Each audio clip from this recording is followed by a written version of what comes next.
இப்போ நம்ம என்ன பார்க்க போகிறோம் அப்படின்னா, ஜோதிடத்தில் ஈகோ ஈகோ அப்படின்னா ஒவ்வொரு ஜாதகத்துலேயும் ஒவ்வொரு ஜாதகர் பிறந்தவர் வந்து பார்த்திங்கன்னா தன்முனைப்பு அப்படின்னு சொல்கிறோம். அதாவது ஆணவம், தன்முனைப்பு அப்படின்னு சொல்லுவோம் இல்லையா, ஈகோ. இந்த ஈகோ ஒவ்வொரு மனுஷனுக்கும் வேறுபட்டிருக்கும். எல்லாருக்கும் ஒரே விதமான ஈகோஸ் இருக்காது. சரி, அந்த ஈகோ ஒவ்வொரு லக்னத்தில் பிறந்தவங்களுக்கு லக்னாதிபதி வலுத்தவங்க, லக்னாதிபதி லக்னத்திலே இருக்கக்கூடியவங்களுக்கு ஈகோ இருக்கும் அப்படின்னு சொல்லி ஜோதிட நூல்களில் சொல்லப்படுது. அப்போது ஈகோவில் பல வகைகள் இருக்குது. எல்லாருக்கும் ஒரே மாதிரியான ஈகோ இருக்கா அப்படின்னா இல்லை. இப்போது மேஷ லக்னம் அல்லது விருச்சிக லக்னம் அதில் பிறந்தவங்களுக்கு பார்த்திங்கன்னா செவ்வாய் லக்னத்திலே இருக்குது அப்படின்னா அவங்களுக்கு எந்த மாதிரி ஈகோ இருக்கும் அப்படின்னா, தங்களுடைய துணிவின் மீது, சண்டை போடுவது மீது, தங்களுடைய தைரியத்தின் மீது அவங்களுக்கு ஈகோ இருக்கும். நான் எப்படி சண்டை போட்டேன்னு தெரியுமில்ல, நான் இன்னொருத்தட்ட எப்படிலாம் வந்து பேச தெரியும்ல, என்னால் ஃபைட்டிங் பண்ண முடியும் தெரியல அப்படின்னு சொல்லிட்டு அந்த ஈகோ எதில் இருக்குன்னா தைரியம் சார்ந்த ஈகோவாக இருக்கும்.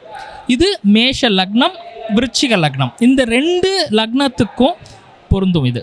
அதே போல் அடுத்து பார்த்திங்கன்னா ரிஷப லக்னமும் துலா லக்னம், இந்த லக்னத்தில் பிறந்தவங்களுக்கு லக்னத்திலே தன்னுடைய லக்னாதிபதி அப்படின்னு சொல்லப்படக்கூடிய சுக்கிரன் அவங்க வந்து இருந்தாங்க அப்படின்னா அவங்களுக்கு எதில் அவங்களுக்கு ஈகோ இருக்கும் அப்படின்னா, நான் எவ்வளோ அழகாக காஸ்டியூம்ஸ் போட்டிருக்கேன், நான் எவ்வளவு அழகாக இருக்கேன், நான் எவ்வளோ அழகாக மேக்கப் போட்டிருக்கேன், நான் எவ்வளவு அழகானவன், என்னுடைய லக்ஸூரியஸ் எப்படி லைஃபு, அப்படி அந்த மாதிரியான ஈகோ அவங்கள்ட்ட வெளிப்படும். தங்களுடைய அழகின் மீது, கவர்ச்சியின் மீது, தங்களுடைய காதல் உணர்வின் மீது அவங்களுக்கு அந்த ஈகோ இருக்கும். அதாவது என்கிட்ட எவ்வளோ ட்ரெஸ் இருக்குது, என்கிட்ட எவ்வளோ காஸ்மெட்டிக்ஸ் இருக்குது, நான் எவ்வளோ விதமான சென்ஸ் யூஸ் பண்ணுறேன், எவ்வளோ விதமான நறுமண பொருட்கள் யூஸ் பண்ணுறேன், இந்த மாதிரியான ஈகோ அவங்கள்ட்ட அந்த லக்னத்தில் சுக்கிரன் இருந்ததுன்னா அவங்களுக்கு அது மாதிரி வெளிப்படும்.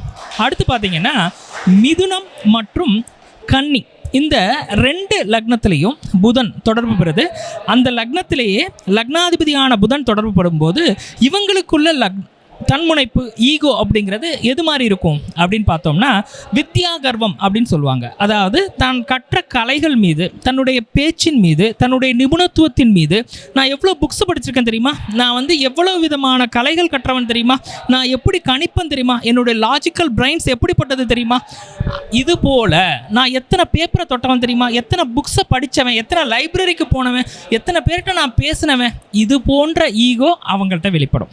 அடுத்து பார்த்தீங்கன்னா கடக லக்னம். கடக லக்னத்தில் பார்த்தீங்கன்னா லக்னாதிபதி அப்படின்னு சொல்லக்கூடிய சந்திரன் கடகத்திலே இருக்குது அப்படின்னா அவங்களுடைய ஈகோ எப்படி இருக்கும் அப்படின்னா, தான் எவ்வளவு மென்மையானவன், தான் எவ்வளவு அமைதியானவன், சமையலில் நான் எவ்வளவு சிறப்பானவன், நான் எவ்வளோ ரசனையுடையவன், நான் எவ்வளவு தாய்மை உணர்வுடையவன், இது போன்ற ஈகோ அவங்கள்ட்ட வெளிப்படும். அதாவது அந்த மென்மை மீது அவங்களுக்கு அந்த ஈகோ இருக்கும். நான் எவ்வளவு பேர்கிட்ட எவ்வளோ சாஃப்டாக பேசுகிறேன், நான் என்னெல்லாம் எவ்வளோ மென்மையாக இருந்தேன், எவ்வளவு சுச்சுவேஷன்ஸ் எல்லாம் நான் மென்மையாக இருந்தேன் அப்படிங்கிற ஈகோ அவங்கள்ட்ட இருக்கும். நான் எவ்வளோ இடம் ட்ராவல் பண்ணியிருக்கேன் தெரியுமா, எத்தனை பேரை நான் வந்து எவ்வளோ பேர்கிட்டலாம் என்னுடைய சாஃப்ட்னஸை பரப்பியிருக்கேன் அப்படிங்கிற ஈகோ இந்த கடக லக்னத்தில் சந்திரன் இருக்க பிறந்தவர்களுக்கு இயல்பாகவே இருக்கும். அடுத்து பார்த்தீங்கன்னா சிம்ம லக்னம். சிம்ம லக்னத்தை பொறுத்த மட்டும் பார்த்தீங்கன்னா சிம்மத்தில் அந்த லக்னாதிபதி அப்படின்னு சொல்லக்கூடியவர் சூரியன் சிம்ம லக்னத்திலே இருக்கவங்க எதில் ஈகோ இருக்கும் அப்படின்னா, தங்களுடைய அதிகாரத்தின் மீது, தங்களுடைய பவர், கவர்னன்ஸ், மெயின்டெனன்ஸ், நிர்வாகத்தின் மீது அவங்களுக்கு அந்த கவர்னன்ஸ் இருக்கும். நான் இப்படி நட போட்டு போனேன்னா என்னை எத்தனை பேர் தன்னை வந்து வெல்கம் பண்ணுவாங்க, எத்தனை பேர் என்னை வந்து விஷ் பண்ணுவாங்க, இது போன்ற ஈகோ அவங்கள்ட்ட இருக்கும். நான் ஒரு சேரில் உட்காந்தேன்னா என்னை வந்து 100 பேர் வந்து என்னை விஷ் பண்ணிட்டு போவான் அப்படிங்கிற ஈகோ அவங்கள்ட்ட இருக்கும். நான் நடந்து வந்தேன்னு வச்சுக்கோ, ஒரு 500 பேர் எனக்கு வணக்கம் போடுவான் அப்படிங்கிற ஈகோ அவங்கள்ட்ட இருக்கும். என்னை பார்த்தேன்னா ஒரு 1000 பேர் சபையே என்ன பண்ணும், அந்த வந்து எந்திரிச்சு நிற்கும் அப்படிங்கிற அந்த கம்பீரத்தின் மீது அவங்களுக்கு அந்த ஈகோ இருக்கும். அது வந்து கவர்னன்ஸ் அப்படின்னு சொல்லுவாங்க. அதுவும் ஒரு வகையான ஈகோ. அடுத்து பார்த்தீங்கன்னா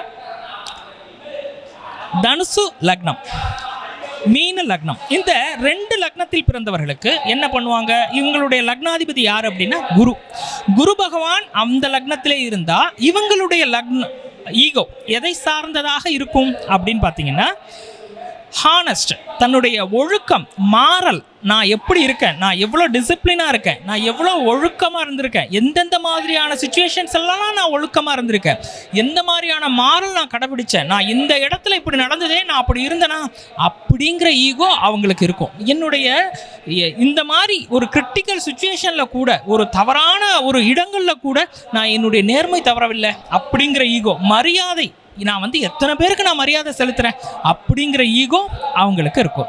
அடுத்து பார்த்தீங்கன்னா நம்ம மகரம் மற்றும் கும்ப லக்னம். இந்த லக்னத்தில் பிறந்தவங்க, இந்த லக்னத்திலே லக்னாதிபதி அப்படின்னு சொல்லக்கூடிய சனி பகவான் இருக்க பிறந்தவர். இவங்களுடைய ஈகோ எப்படி இருக்கும் அப்படின்னு பார்த்தீங்கன்னா, சனி பகவான் அப்படின்னா உழைப்பு. உழைப்பு எப்படி இருக்கும்? நான் எவ்வளவு உழைச்சிருக்கேன் தெரியுமா? என்ன மாதிரி யாராவது உழைக்க முடியுமா? இந்த ஊரில் ஒவ்வொருத்தர் என்னென்னமோ பண்ணுறாங்க, ஒவ்வொரு மனுஷனும் உழைக்கவே மாட்டேங்கிறான். நான் எவ்வளவு உழைச்சிருக்கேன், என்னுடைய உடலால் நான் எவ்வளவு உழைச்சிருக்கேன், இந்த வீட்டுக்காக நான் எவ்வளோ உழைச்சிருக்கேன், இந்த நாட்டுக்காக எப்படி உழைச்சிருக்கேன். இது மாதிரி அவங்களுடைய கர்மயோகிகள் அப்படிம்பாங்கள்ல, அந்த செயல்கள் மூலமாக அவங்க வந்து தன்னுடைய ஈகோவை வெளிப்படுத்தக்கூடியவர்களாக இருப்பாங்க. இது போல ஒவ்வொரு லக்னத்தில் பிறந்தவர்களுக்கும் ஒவ்வொரு விதமான ஈகோ இருக்கும் அப்படிங்கிறத பார்த்தோம். நன்றி.